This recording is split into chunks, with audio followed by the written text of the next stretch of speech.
Socorro! Contato! Ai, a minha nave caiu, eu fui atingido, minha nave caiu, eu estou aqui no planeta Terra, na Avenida Cornelsen. Ai, logo agora que eu tava fazendo contato. Ih, o objeto que me bateu, acho que derrubou a câmera aqui também, né? Olha na câmera. Olha na câmera agora. Fajuto! Epa! Então, tudo isso é pra mostrar pra vocês sobre o Dia Mundial do Disco Voador no Circulando, galera!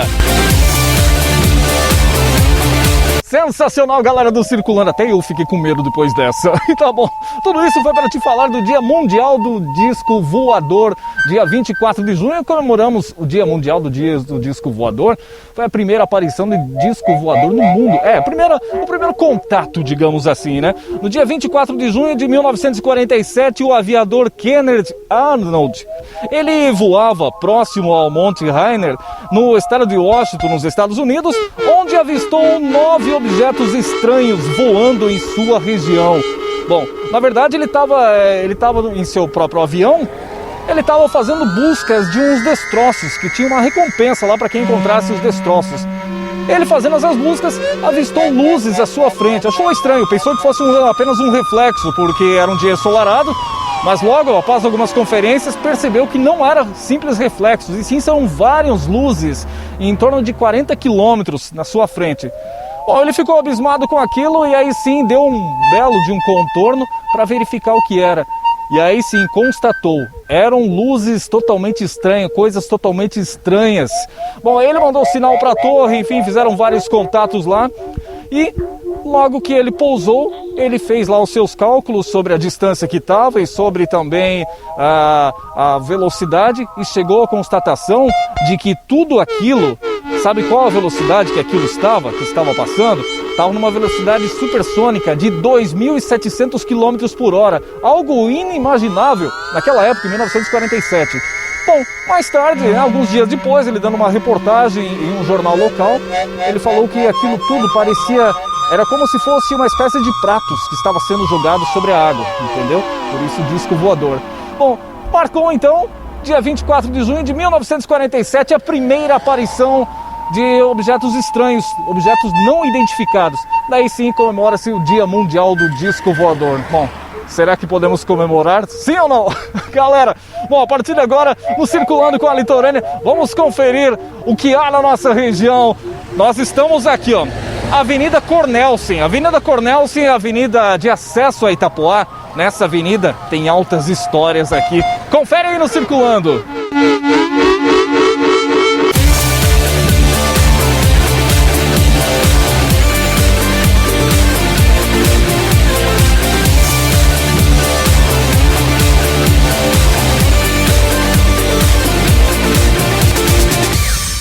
O Circulando com a Litorânea veio até o Grupo de Pesquisas Ufológicas de Santa Catarina para entender um pouquinho mais sobre esse assunto, para buscar mais informações. E aqui comigo o presidente do grupo, Luiz Preste Júnior, para nos dar alguns esclarecimentos, para contar um pouquinho sobre as suas histórias. Tudo bem, Luiz? Tudo bem, tudo certo. O grupo ele surgiu em 2009, né? Foi a união assim de pessoas que de áreas de profissões diferentes e que tinham o interesse pela ufologia, né? Então a gente procurou reunir essas pessoas e formar um grupo de pesquisa. Eu tenho experiência de 20 anos na área da ufologia, né, como ufólogo. Teve outras pessoas também que também tinham interesse na pesquisa, a gente formou um grupo. Ele não possui uma sede fixa, né? Ele não tem uma sede fixa. Nosso trabalho é totalmente virtual na internet, mas as pesquisas de campo, as vigílias, tudo isso daí é feito de forma presencial, né? A gente pesquisa o fenômeno UFO, né? No popular discos voadores, a existência, a manifestação, os fenômenos gerados por ele, né? Contatos, abduções, então tudo que está relacionado à ufologia a gente pesquisa. Eu gostava sempre de astronomia desde criança. Aos 11 anos eu avistei um objeto no céu, até bem próximo, um objeto discoidal, parecia um disco voador, né? Não sei o que era, eu era criança, tinha uns 12 anos, Mas dali como começou a paixão para mim buscar respostas para o que eu tinha visto, né? E isso foi levando a adquirir conhecimento, a fazer cursos, a participar de palestras, eventos, e daí me tornar ufólogo e estar aí há 20 anos na área pesquisando ufologia. Pude avistar muita coisa diferente, né? Objetos de forma discoidal, cilíndrico, triangular, luzes, bola de luz. Então, que a gente percebe através de análise da imagem, de foto, ou a gente tem conhecimentos, a gente consegue perceber que não é avião, não é balão, não tem o comportamento de um objeto que a gente conhece. Esse aqui é um desenho feito por uma moradora de Joinville, dos seres que estavam dentro da casa dela e a levaram para dentro de uma nave. Inclusive, atrás da residência dela havia marcas de pouso de um objeto. Então ela desenhou como eram os seres dentro da casa dela, né? Aqui é a marca deixada por um objeto na região ali de Itajaí. Então houve um avistamento a poucos metros do solo, e dia seguinte estava essa marca de capim seco, né? Até tinha uma alteração eletromagnética no local, a bússola ficava girando, né? Então A bússola estava desorientada, no caso. Essa aqui é o local do possível pouso de um objeto na região de Joinville, da mulher que fez o retrato dos seres extraterrestres, né? Inclusive haviam 3 pontos de ancoragem, né? A vegetação não estava quebrada, ela estava amassada. Permaneceu por mais de 2 meses a vegetação dessa forma, não crescia nada ali. Aqui nós temos objetos que foram avistados aqui na região de Itapoá, Guaratuba, Joinville, né? Que é um objeto esférico azul. Aqui é uma representação de como as luzes aparecem na Cornélcio, né? Então geralmente são esferas luminosas que perseguem os veículos, né? E também com a aparição de objetos. Então essa é uma representação de um desses ocorrências na Cornélcio. Esse aqui são pilares de luz que surgiram no sul do estado no começo do ano, né? Então chamou a atenção da ufologia nacional, né? Inclusive também houve avistamentos de OVNIs na noite anterior a esse caso. Esse objeto aqui foi fotografado em Guaratuba, né? A moradora foi tirar a foto do céu, as nuvens estavam de formação estranha, ela achou bonito, tirou várias fotos e uma delas capturou esse objeto no céu de Guaratuba. Você foi fotografar a nuvem e acabou descobrindo uma nave sobrevoando ali. Uma nave sobrevoando ali. Aqui, essa ilustração é um dos agroglifos que apareceram em Ipuaçu, né, na região do oeste. Então foram vários anos de aparição, depois não houve mais o fenômeno. Aqui eu tenho o relato de um avistamento que houve aqui no campus do Quiriri. O pessoal estava acampando aqui no campus do Quiriri, na região de Joinville, Campo Alegre, e avistaram esses objetos. A pessoa não conseguiu tirar foto, também foi deixar a representação, né, com um objeto gigante que estava lá sobre o Quiriri. Isso aqui foi num acampamento. No acampamento. Pô, imagina, outro dia nós conversávamos sobre o acampamento. Imagina você estar acampando e de repente aparece algo parecido aqui. O que fazer num momento desse? Olha, por exemplo, desse grupo, né, teve 3 que entraram para dentro da barraca assustados, né? Outros já começaram a piscar a lanterna, fazer sinal, chamar atenção. Eu acho que se fosse eu ia sair correndo atrás, né? Mas tem pessoas que se apavoram, com certeza. Ia sair correndo atrás para tentar conversar alguma coisa. Qual seria a linguagem, né? Esse é o problema, né? Qual a linguagem? Esse é o problema, né? Vai acenar lá com a mão para ver se a gente consegue decidir um tchauzinho deles, né? Só que existe um detalhe, né? Porque para nós humanos, tem alguns acenos, né? Tipo, joia, legal. Aí tem alguns acenos que a gente não vai mostrar. Você mostra o dedo. Aí que você faz assim pros caras, pensando que tá legal, e isso aqui é obsceno para eles. Esse é o problema, né? Então, essa linguagem ainda precisa ser estudada, né? Com certeza. Tem que ser definida uma linguagem para um contato, porque pode ser complicado, né? Bom, mas vamos lá. Qual é a sequência? Aqui também é a descrição da moradora de Joinville, né, de um objeto que os seres mostraram para ela, que permitia a viagem dimensional. Esses seres que contaram com ela se diziam ser de um universo paralelo ao nosso, né? Então eles mostraram o equipamento que eles têm, que permite que um ser, uma pessoa individual, faça essa transição dimensional. Segundo eles, é um equipamento reduzido do que tem nas naves e permite essa transferência de objetos entre dimensões. Aqui nós temos uma foto da Cornelsen à noite. Bom, e sobre muitos fatos, nós temos aqui em Itapoá, tem o caso da Cornelsen, né, Luiz? Um caso que ficou muito famoso em todo o Brasil, na verdade, o caso da Cornelsen, da Avenida Cornelsen em Itapoá. Por isso, nós vamos até a Cornelsen e o Luiz vai nos explicar o que aconteceu por lá.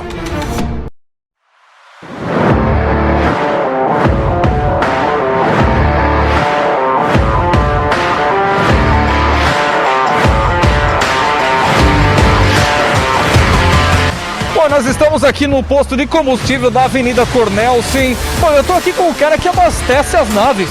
Opa, é isso aí. Por incrível que pareça, eles vêm aqui, eles só pedem gasolina aditivada. Só aditivada? São enjoados os bichinhos ainda. Os são enjoados. São enjoados, é. Não, eles têm tecnologia e precisam da melhor gasolina, né? Opa, com certeza. Só que no posto Piranga eles vão encontrar isso.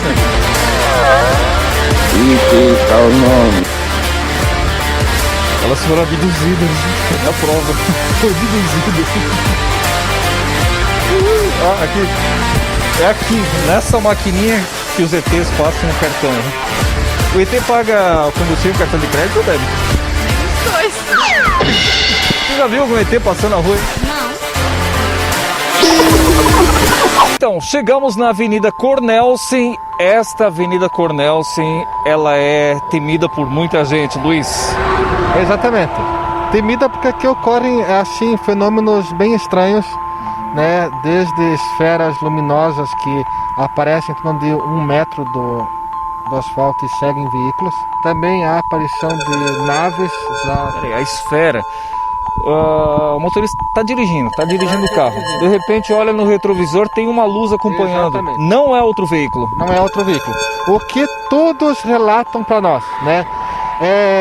Dá a impressão de que é uma moto vindo, ou então um caminhão com os 2 faróis, mas quando chegam próximo ao veículo, eles veem ou uma esfera de luz branca, ou então 2 esferas. Elas estão de 1 metro do asfalto e elas sobem e se deslocam sobre o veículo, né? Isso nos 2 sentidos. Também houve avistamento de naves discoidais, disco voador, a nave discoidal passando aqui por cima, né? E também o avistamento tanto da nave como seres de formato humanoide na beira da estrada. Imaginou? Você está circulando nessa avenida aqui, em determinados horários, de repente, você pensa que é um carro. Não é um carro, e sim algo que a gente ainda não tem essa explicação, mas que estamos sendo acompanhados e estamos. Exatamente. Nós temos relatos aqui dessa região nos últimos 20 anos, né? São dezenas de relatos de eventos, dessas luzes que perseguem veículos, também de uma estranha neblina que aparece aqui, que antecede esses fenômenos. Após a ocorrência do fenômeno, também por alguns dias permanece anomalias eletromagnéticas, onde alteram funcionamento de bússolas, celulares, rádio, e depois ele normaliza novamente. Tem um outro fato que é muito conhecido em toda a nossa região, um fato de 4 pessoas que estavam dentro do carro e sentiram uma coisa estranha ao passar numa curva? Exatamente.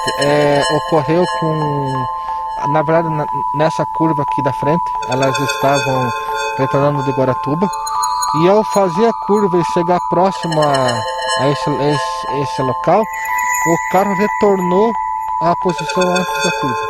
E isso foi em torno de uns 15, 20 minutos, segundo a opinião delas, né? Foram dezenas de vezes que o carro vinha até aqui e retornava. Como se fosse um looping. Um looping, entendeu? Esse fenômeno também ocorreu em Guaratuba e lá próximo a Antonina, no Paraná. Então foram 3 pontos que esse fenômeno se manifestou aqui recentemente. Quer dizer, elas estavam fazendo a curva e de repente, como se ao terminar a curva, retornou. Terminar a curva, retornou. Foi mais ou menos isso. Foi mais ou menos isso daí. E o que mais chama a atenção que elas tinham o conhecimento, elas tinham a presença do que estava ocorrendo. 2 delas entraram em pânico, né? E então elas percebiam o que estava acontecendo. Até que num certo momento prosseguiu a viagem, né? E até elas ficaram com certo medo de passar aqui novamente. Mas depois disso conseguiram seguir viagem tranquilo. Tranquilo. Há relatos se houve algum dano no veículo, alguma coisa assim? Nenhum relato no veículo, nada físico, entendeu?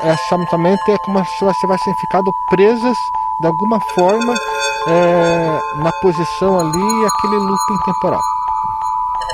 Essas são as manifestações que o pessoal consegue ver, né, ou sentir, ou relatar quando passam aqui pela Cornélio. Nem todo mundo tem essa perceptividade, né? Nem todo mundo vê as coisas. Exatamente. Nós não temos uma explicação de como o fenômeno se manifesta e o porquê, né? Várias pessoas passam aqui no dia a dia e nunca presenciaram o fenômeno. Porém, nós temos um número considerável de pessoas que ao transitar aqui durante a noite presenciaram o fenômeno. Lembrando que são poucas as vezes que o fenômeno ocorre durante o dia. Quase na sua totalidade ocorre à noite, no período da madrugada, na maioria das vezes.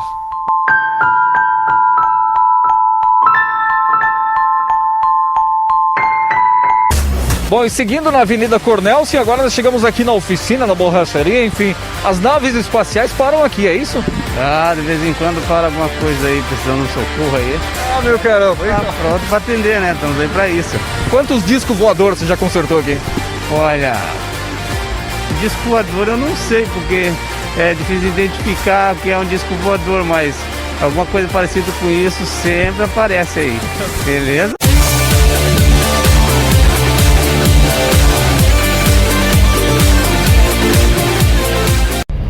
Pedágio.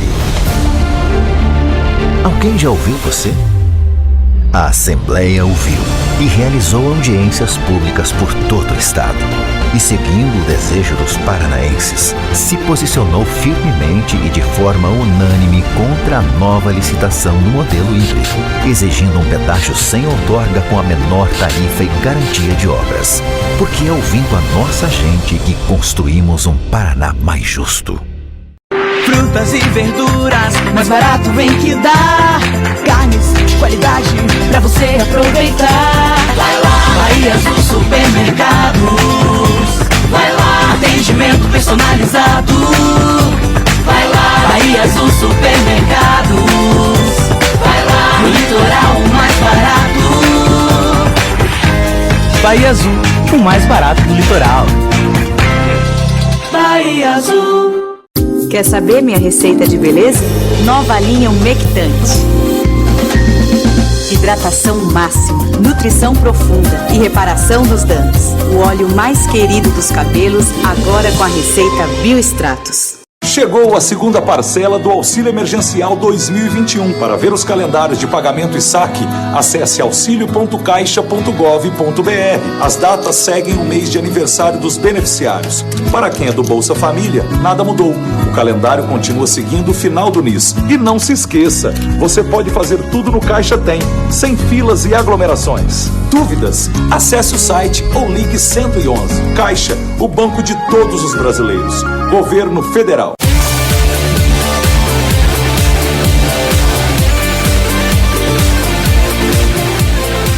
Então, gente, o Circulando com a Litorânea volta com você. Nessa semana nós estamos abordando o tema, agora dia 24, Dia Mundial do Disco Voador. E a gente tem muitas histórias em toda a nossa região, em todo o nosso país, pelo mundo todo, a gente tem muitas histórias. E hoje nós vamos até o Rio Grande do Sul, porque eu vou conversar com o Alisson, que vai trazer um fato que aconteceu em sua família.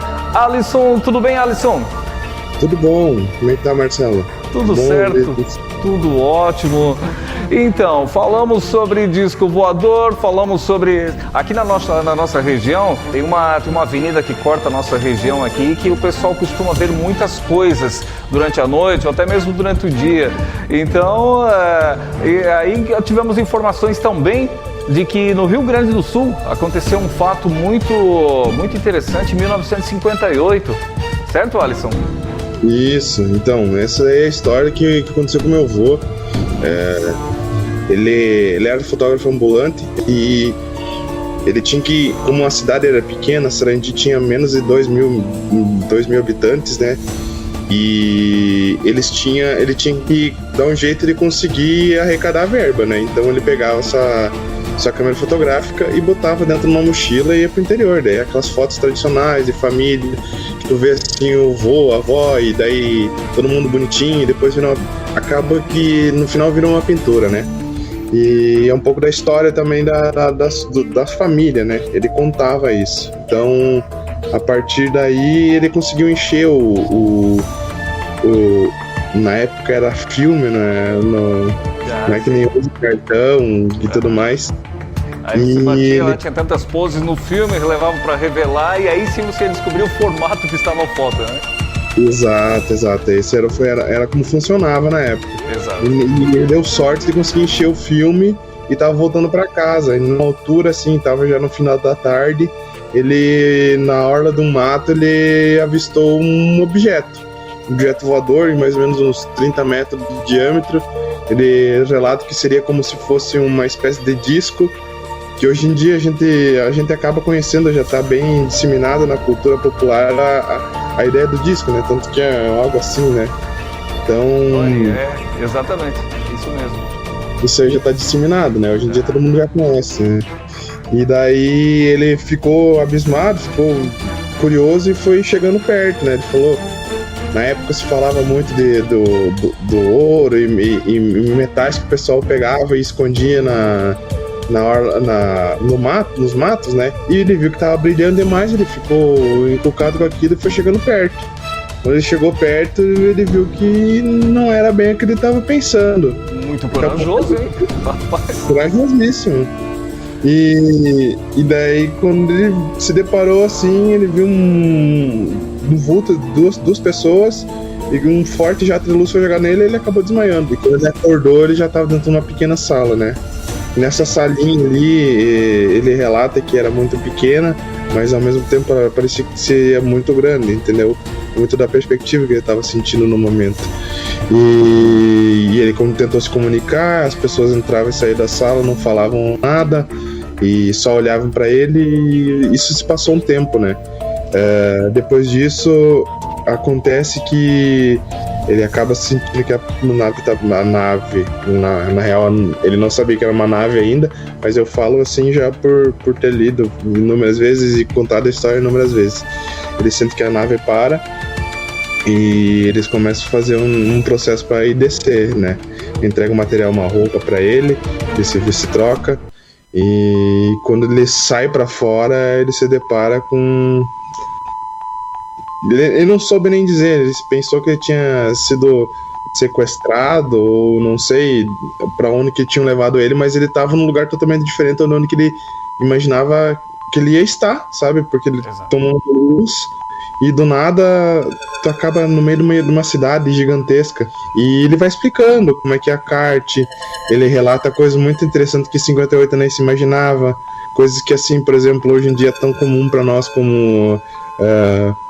portas que se abrem sozinhas, a pessoa conversando com a televisão, com a água. Em 1958 ele já teve essa visão, no caso, para onde ele foi já estava acontecendo isso. Isso, ele disse que eles estariam, ele supõe no caso, né, que eles estariam mais ou menos uns 50 anos avançado na questão da tecnologia, né?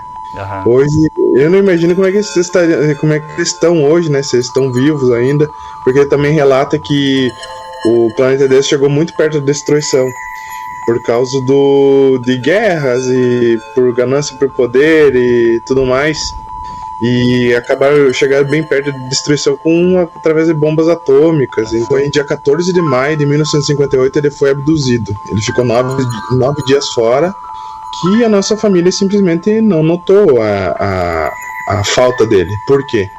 Porque ele pegava a sua sacola com seus equipamentos para sair fotografar e ele só retornava questão de 10, 15 dias depois, quando tinha o material já pronto para poder revelar. Por isso a família não se deu conta que ele estava em outro plano, na verdade. Exato. Porque ele chegava até 15 dias fora de casa, então ele até deu muita sorte que ele conseguiu encher em questão de 2, 3 dias e estava retornando. Entendi. E nesse processo de retornar que aconteceu a abdução daí. O livro ele escreveu no mesmo ano, assim que ele retornou, ele já começou a escrever. Sempre a avó fala que ela ia deitar e ele estava do lado assim com o caderninho, e ia escrevendo e olhando e fumando muito também. Ele fumava, escrevia. E assim, tipo, do lado da cama mesmo, na cama mesmo, não tinha uma metodologia, assim, o jeito dele sentar, onde ele sentava, não, quando depois que ele voltou, ele ficou uns dias recluso, ele ficou só ele, sabe, ficou trancado e ficou quieto, e a avó, eu sempre pergunto pra avó, o que a senhora sentiu?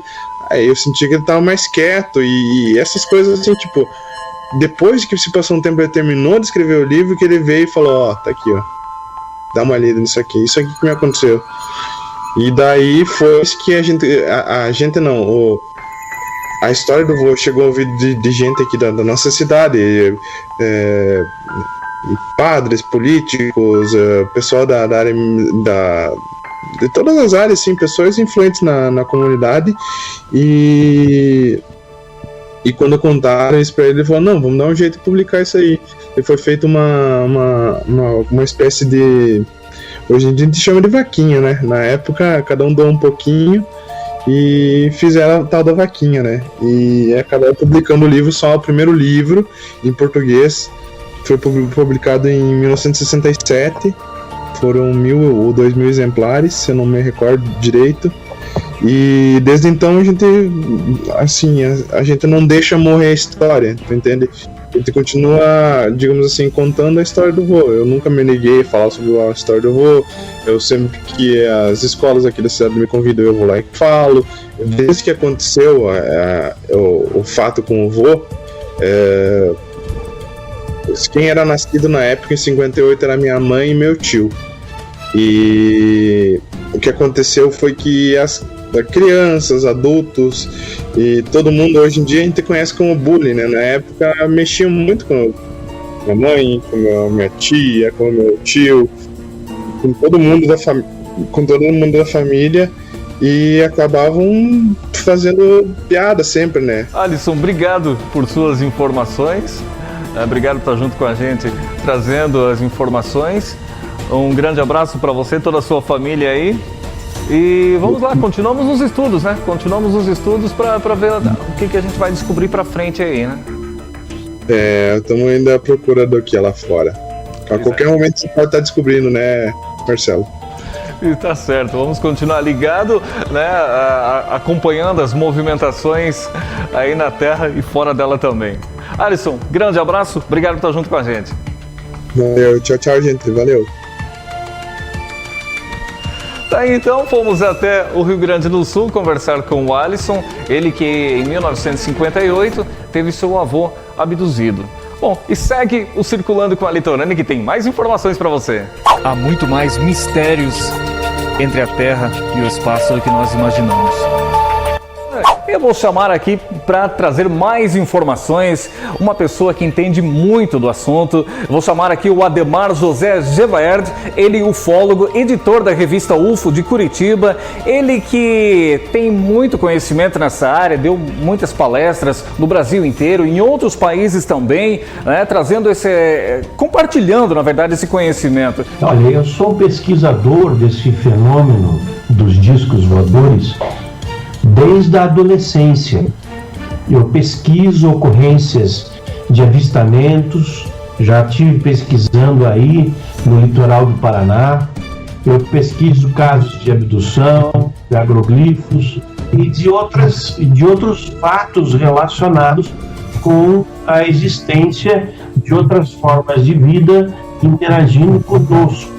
Isso é fato, isso não é ficção, isso não é lenda e também nem tampouco é novidade. É algo que já está confirmado há décadas, inclusive por autoridades de várias partes do mundo, a exemplo do Brasil. A ufologia, que é a pesquisa dos discos voadores, teve início há 74 anos e está completando no dia 24 de junho aniversário.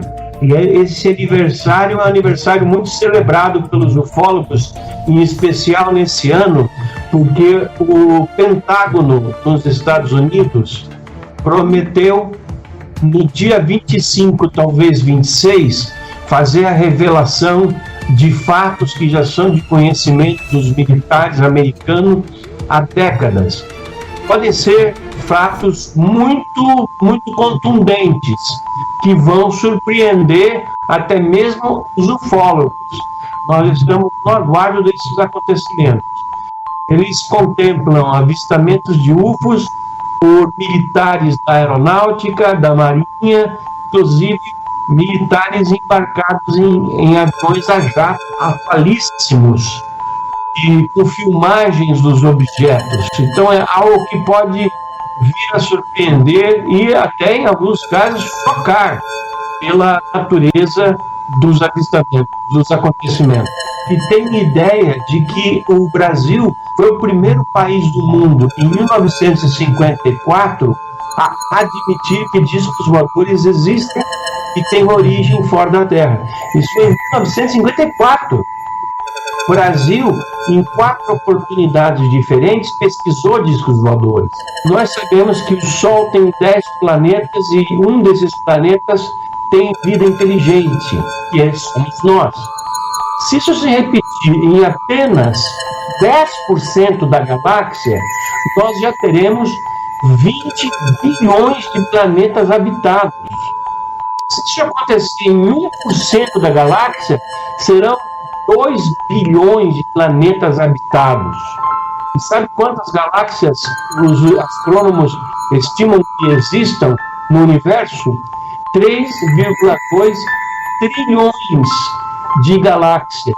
Então, multiplica 3,2 trilhões de galáxias pelo número de planetas na nossa galáxia que poderiam ter vida, e nós estamos falando de um número absurdamente grande, que é de 70 zeros atrás, um número impronunciável. Isso é um número que nós temos de possíveis civilizações mais avançadas. Então, realmente, a possibilidade de nós estarmos sozinhos no universo é uma impossibilidade. É algo que não tem a menor condição de ser verdade. É um número bem expressivo, realmente, né? Bom, agora me diga, para quem quer mais informações sobre o caso, sobre o assunto, pode acessar aí o site ou as redes sociais da revista UFO, né?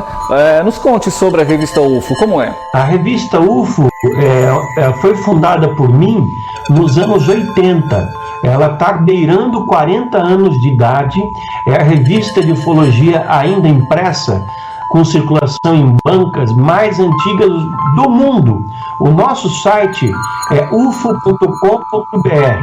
A pessoa pode ir no Google, colocar lá a revista UFO, que já vai direto. Ou digita no navegador ufo.com.br. Nós temos um conteúdo fabuloso, enorme, de informações. Publicamos de 2 a 3 notícias fresquinhas por dia, e tudo isso é inteiramente gratuito. A pessoa não paga nada para acessar o conteúdo do site da revista UFO. Tá certo, obrigado pelas informações, por compartilhar com a gente esse conhecimento. O pessoal que quer mais informações pode acessar lá o site, a rede social aí, o Facebook da revista também, né? Pode acompanhar. Eu que agradeço a oportunidade de aparecer no seu programa, de falar para toda a sua grande audiência na TV Litorânea e desejo um bom resto de semana a todos.